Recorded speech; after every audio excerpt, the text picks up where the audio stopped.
Assalamualaikum warahmatullahi wabarakatuh. Sebelumnya izin memperkenalkan diri, nama saya Indra Andrean dengan NPM 2307051027. Saya dari program studi D3 Manajemen Informatika Universitas Lampung. Di sini saya akan menjelaskan tentang arsitektur von Neumann dan arsitektur Harvard. Sebelum ke perbedaan, kita bahas dulu pengertian arsitektur von Neumann dan arsitektur Harvard. Apa sih itu arsitektur von Neumann? Jadi, arsitektur von Neumann adalah arsitektur komputer yang diciptakan oleh John von Neumann pada tahun 1903 sampai 1957 yang memiliki address dan database tunggal untuk memberikan alamat program atau instruksi dan data serta menempatkan program ROM atau yang disebut read-only memory dan data RAM atau random access memory dalam peta memori yang sama.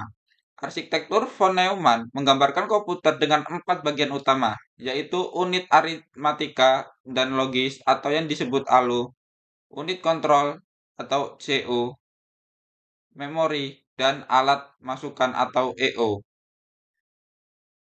Konsep inilah yang masih dipakai konsep komputer hingga saat ini.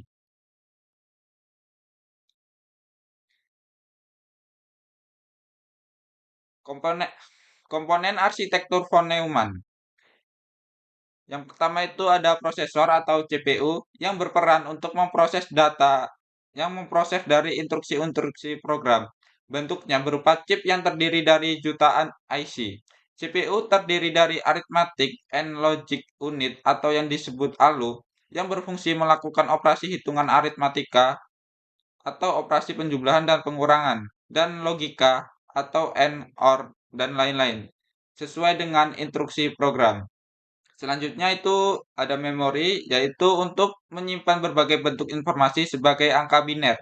Informasi yang belum berbentuk biner akan dipecahkan encoded dengan sejumlah instruksi yang mengubahnya menjadi sebuah angka atau urutan angka-angka.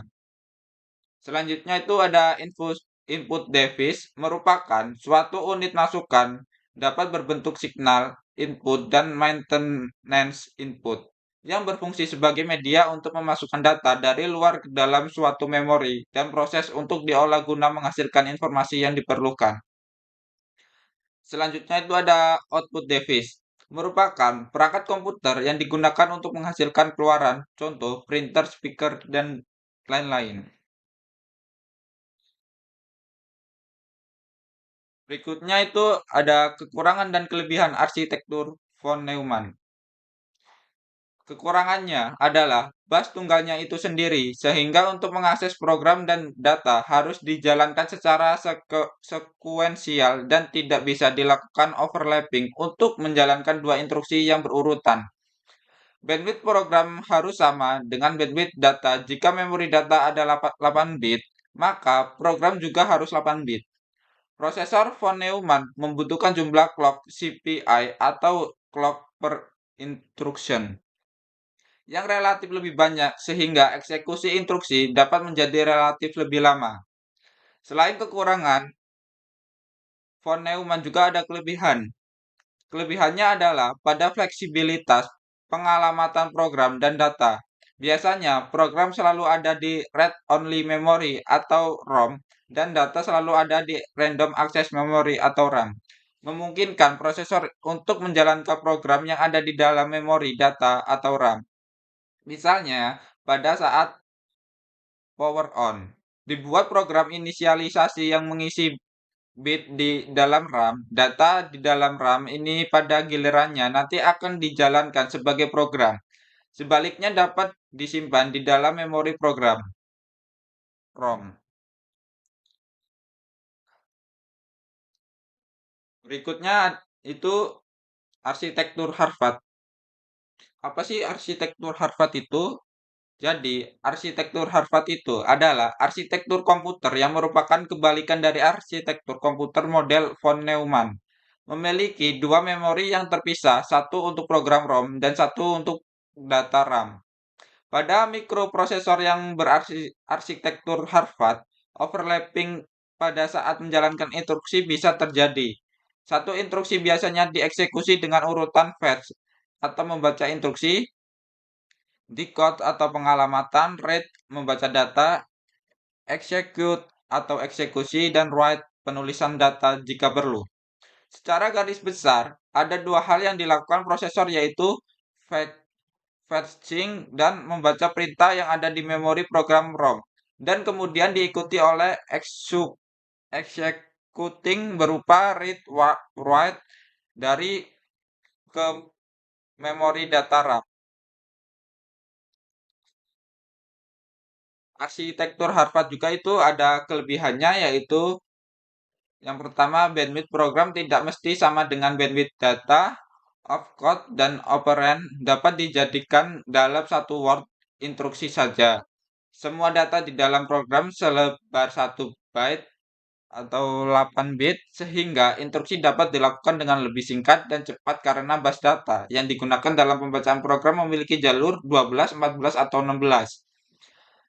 Selanjutnya itu memori program dan data yang terpisah. Maka, coupling total memori program dan data dapat menjadi lebih banyak serta memuat mesin dapat mentransfer instruksi dan data secara simultan yang dapat mempertinggi performa. Karena dua perbedaan aliran data dan alamat, maka tidak diperlukan multiplexing alamat dan bus data. Selain kelebihan, arsitektur Harvard itu juga ada kekurangannya pada ROM. Kedengarannya aneh, tetapi arsitektur ini memang tidak memungkinkan untuk mengakses data yang ada di ROM.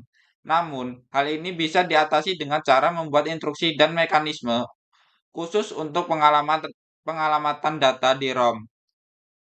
Mikroprosesor yang memiliki instruksi seperti ini biasanya disebut berarsitektur modified Harvard. Nah, setelah membahas apa itu arsitektur von Neumann dan arsitektur Harvard, apa sih perbedaan mereka berdua? Yang pertama itu arsitektur von Neumann. Arsitektur von Neumann adalah arsitektur komputer yang menempatkan program ROM atau read-only memory dan data RAM atau akses memori dalam peta memori yang sama. Arsitektur ini memiliki address dan data bus tunggal untuk memberikan alamat program atau instruksi dan data. Contohnya itu dari microcontroller yang memakai arsitektur von Neumann adalah keluarga 68H C05 dan 68H C111 dari Motorola. Sebaliknya, arsitektur Harvard memiliki dua memori yang terpisah, satu untuk program ROM dan satu untuk data RAM. Intel 80C51 keluarga Microchip PIC 16XX, Philips P87CLXX, dan ATML AT89LSXS adalah contoh dari mikroprosesor yang mengadopsi arsitektur Harvard. Kedua jenis arsitektur ini masing-masing memiliki keunggulan, tetapi juga ada kelemahannya. Dengan arsitektur von Neumann, proses tidak perlu membedakan program dan data. Program tipe ini tidak memerlukan kontrol bus tambahan berupa pin I/O atau input-output khusus untuk membedakan program dan data. Karena kemudahan ini tidak terlalu sulit bagi prosesor yang berarsitektur von Neumann untuk menambahkan periferal eksternal seperti AD converter, LCD, EEPROM, dan device I/O lainnya. Biasanya device eksternal ini sudah ada di dalam satu chip, sehingga prosesor seperti ini sering disebut dengan nama microcontroller.